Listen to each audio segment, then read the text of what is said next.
This is News Today with WDW News Today. I'm Tom Corliss of WDWNT.com.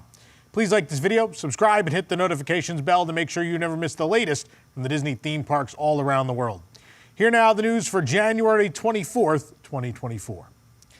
With the addition of Tiana's Bayou adventure to the Walt Disney World and Disneyland official websites, the height requirement has been confirmed. And as you might have guessed, guests will need to be 40 inches or 102 centimeters or taller to ride.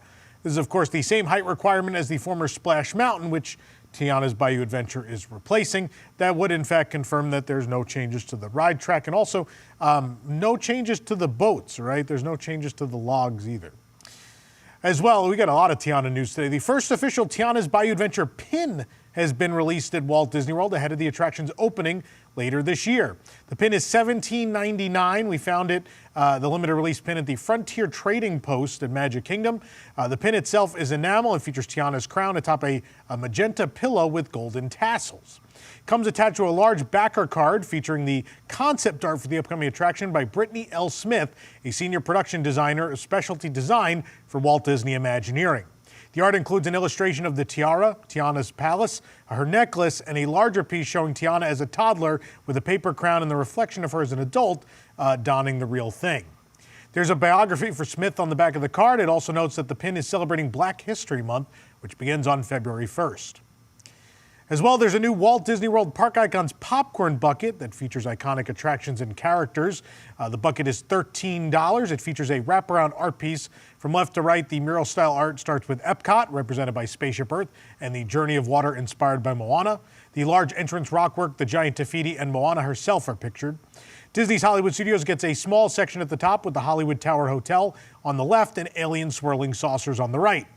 Mickey stands front and center with a splash of color stemming from his open palm, and in the background is Big Thunder Mountain Railroad. And on the top half of the right is Disney's Animal Kingdom. The Tree of Life is beside a rising sun with a large baby Simba beside it. Why baby Simba? I do not know. But continuing the Magic Kingdom portion is Cinderella Castle with the Walt Disney World logo across the bottom. And then, of course, Princess Tiana is in the foreground with Tiana's Bayou Adventure in the background. There it is. So 2 pieces of merchandise already for this attraction, which I know originally we were guessing would be late in 2024, but I don't know. It seems weird to have all this merchandise already for something that's so far away, especially a popcorn bucket, which, you know, they'll hang around for a year or so usually. So I don't know. It's interesting that it's already out there. The Disney Festival of Fantasy Parade at the Magic Kingdom will return to twice daily performances starting on February 18th.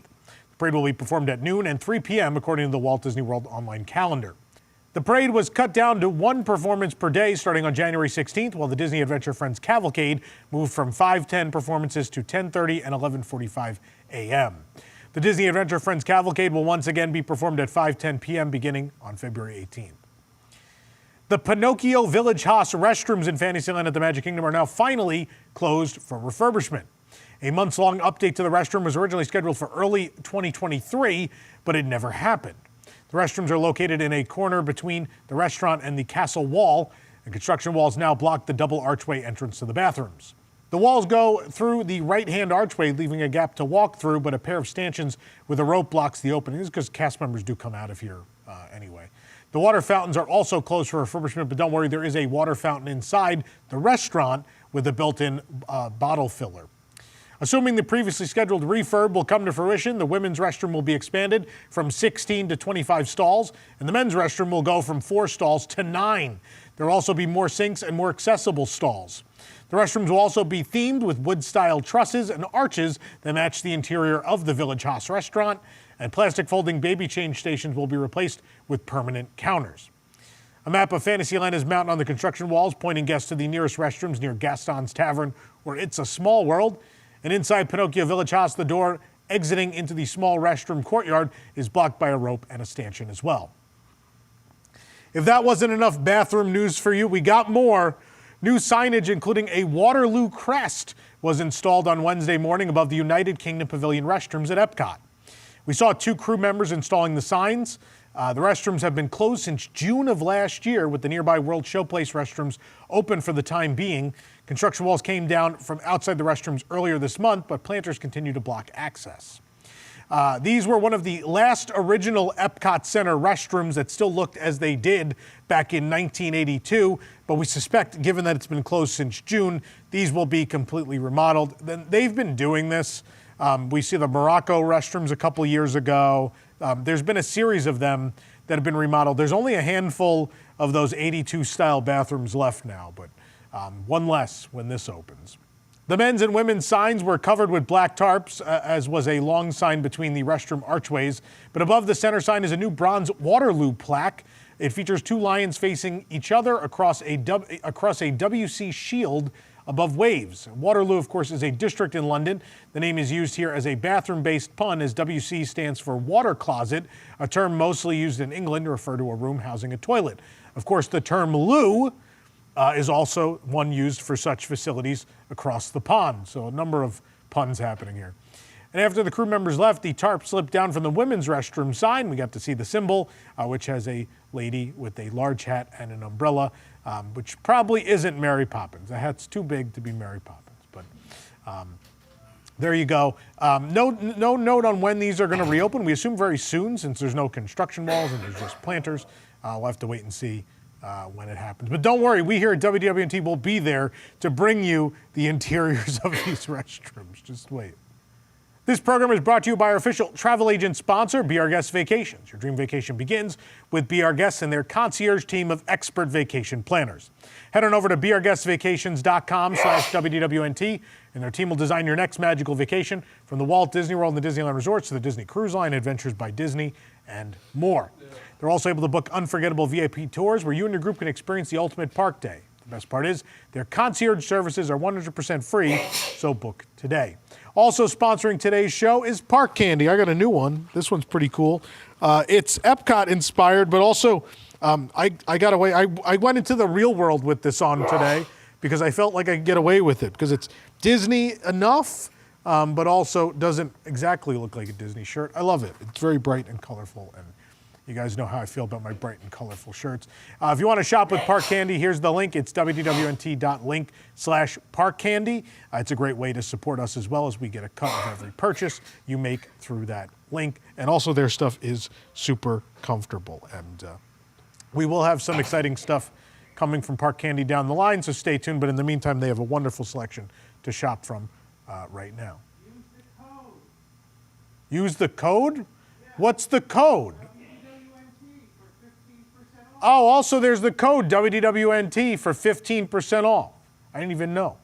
There you go. Now you know. And knowing is half the battle. Get the code out of here.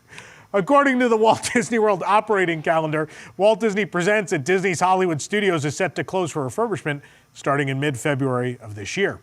According to the website, the attraction will be closed starting Monday, February 12th and running through Friday, March 1st. Walt Disney Presents will then reopen to guests on Saturday, March 2nd. There's no listed reason for the closure. Most recently, new props, a photo op, and a sneak peek for Percy Jackson and the Olympians were added into the rotating gallery space. Anytime they've closed for this long, typically we get new exhibits in the more permanent exhibit space. I'm really hoping for it because it has been a long time since we've gotten anything. It's probably time for the Disney Wish exhibit to go away and for us to get one for the treasure, probably. I assume that's going to happen. But the other side of this that I was thinking of is the seats in the theater here are in horrendous shape. They are even dirtier than the Muppet Vision seats were before those finally got replaced. The other thing that we have to talk about is the projector. For those that don't know, so you know the outside Disney company, right? So the studio, Disney Plus, whoever in marketing, when they have the previews in Walt Disney Presents for a new movie, a Disney Plus series, whatever it may be, they pay for that to be shown there. And with that, there is a modern projector, a digital modern projector that is installed to show those previews. Then when that's over, they take that projector down, put the old projector back up, the film projector with Walt Disney One Man's Dream, and run that. And if you've seen that, look, One Man's Dream is a wonderful film. I think it does the best job possible in the time it has to tell you the story of Walt Disney's career and life. But it has been allowed to deteriorate to a point where it is nearly unwatchable So I am hoping and praying and wishing that we are finally getting a digital version of One Man's Dream, and they'll just leave the projector up there. I hope someone has done a restoration, because it's a wonderful film. We'd love to see it cleaned up, and it's time. It's time for it to happen, and I hope this is it. According to the Orange County Register, Disney will commit to spending $2.5 billion on the Disneyland Resort over the next 10 years as part of the DisneylandForward proposal with the city of Anaheim. The development agreement was presented on the afternoon of Tuesday, January 23rd, during a city council workshop. If approved, it would give Disney the ability to choose where it builds new areas for the theme parks, hotels, and dining within its already existing footprint, and would guarantee the city the continued investment into the Disneyland Resort, as well as $30 million in affordable housing and $8 million for parks. That's not theme park. I know this is a theme park show, so I have to clarify. That's for like city parks, not our kind of parks. Not that city parks are bad. City parks are great. But I just want to clarify, because the word parks means something very different on this show. The company's $2.5 billion investment into Disneyland Resort would be for the attractions like theme park additions or hotels, and would not be spent on parking or infrastructure. Per the OC Register, possible projects suggested include offerings based on Black Panther, Coco, Frozen, Zootopia, Tangled, Peter Pan, Toy Story, and Tron. Of the additional $30 million proposed for affordable housing in Anaheim, half would be paid in the first year of Disneyland Forward, with the rest being paid in 5 years. City officials said it would be the largest corporate contribution to the city for affordable housing. According to Erin Ryan, a spokesperson for Anaheim, the money would be used to help compete for housing grants, because Anaheim would have some of its own money to bring to the table. There's not a single project that money would be used for, but Anaheim has many affordable housing projects in development, she said. The $8 million that's proposed for parks would be for the city to use at its discretion. Disney also proposed to buy some streets from the city for $40 million, including Hotel Way, Magic Way, and part of Clementine Street. Officials say this is market rate. If Disney doesn't invest more than the minimum proposed $1.9 billion, at least $2.5 billion over the next decade, the company would then give Anaheim an additional $5 million for transportation and street improvements. With this, the city would no longer have to pay to maintain those streets. The $40 million to purchase the streets is part of a larger $90 million investment proposed by Disney for street improvement, including plans to widen Catella Avenue east and west of Harbor Boulevard. The city would decide how the streets would be redesigned and would not move forward with previously planned extensions of Clementine Street and Gene Autry Way. Also along Catella Avenue, Disney would pay up to $10 million to expand a sewer main line. Disney also proposed a new 17,000 space parking garage and 5 pedestrian bridges, 3 over Harbor Boulevard and 2 over Disneyland Drive, as part of the development agreement. In addition, if this agreement moves forward, it would last until 2064. The presentation covered a broad overview of Disneyland Forward, but the final documents have not yet been released. There are also no details on specifically what Disney might build within its parameters. Anaheim's Planning Commission is expected to hold another Disneyland Forward workshop next month, which will include an overview of the development agreement. The City Council is expected to hold hearings on the project sometime in April and May. It's worth revisiting this now. It's been a hot minute since we talked about Disneyland Forward. I know a number of IPs were mentioned there, and certainly those are all possibilities. But you have to remember that the Disneyland Forward art that was shared was all very tentative. It was meant just to give you an idea of what Disney could do with the proper zoning and permission and investment, and not exactly what they're going to do. They probably will not, almost definitely will not build what they showed you in that art. They may in a different layout or different way, but that's not what's happening here. Really, Disneyland is saying they are primed for expansion. They need the city of Anaheim to go along with it. This is the proposal. You know, I've been saying this the last several years. I think of all the Disney resorts around the world, the one most primed for an amazing expansion is Disneyland. There's a lot of land to work with. You may not think that, but there is a lot of land to work with, and there's a tremendous audience there and room for growth. They could certainly use more hotels. They could certainly use more infrastructure. They could certainly use more lands and attractions too. So the sky is the limit in Anaheim, and we're very excited to see what eventually happens. Let me know. Let us know in the comments what you want to see. What do you guys want them to do? I mean, I want Fantasy Springs in America as much as the next guy, but I think that's going to remain exclusive to Tokyo because OLC doesn't usually like to share, and I don't blame them. But let us know and below what you want to see. Themes for the Run Disney Disneyland Halloween Half Marathon weekend events have been announced. The event takes place from September 5th through the 8th, 2024 at Disneyland Resort. The 5K is trick-or-treat themed with Chip and Dale.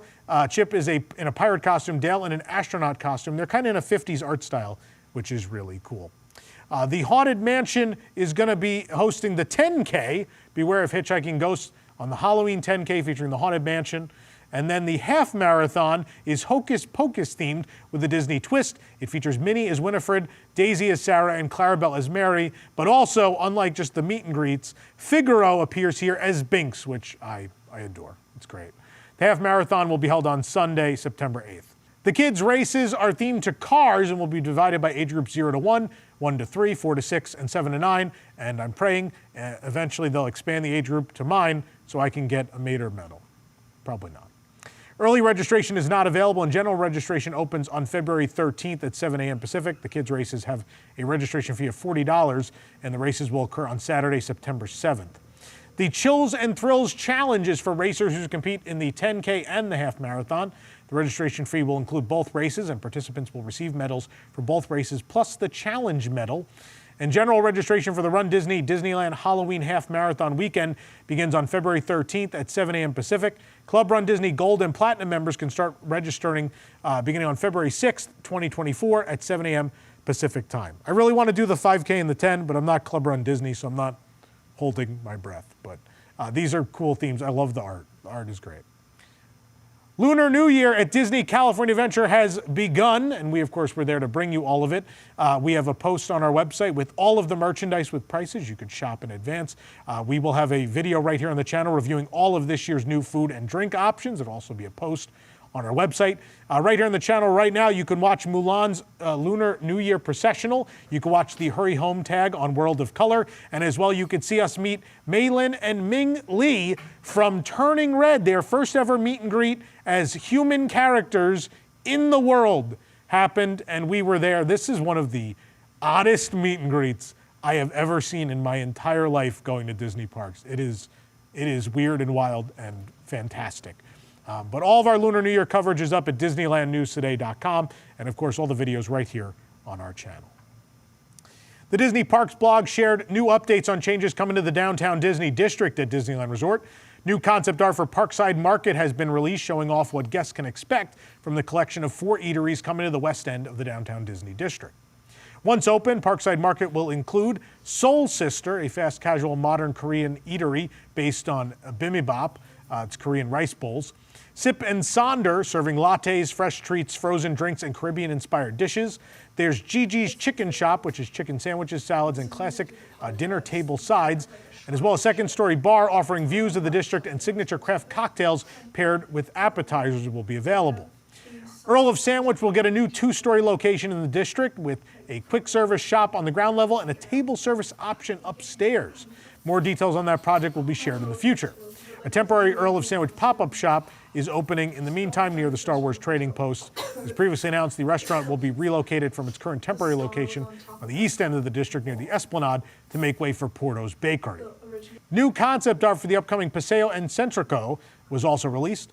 Once open, the restaurant will offer menus created by Michelin-starred chef Carlos Gaitan. The Paseo upstairs dining room and Centrico on the first floor will serve upscale Mexican cuisine and tequila-based cocktails.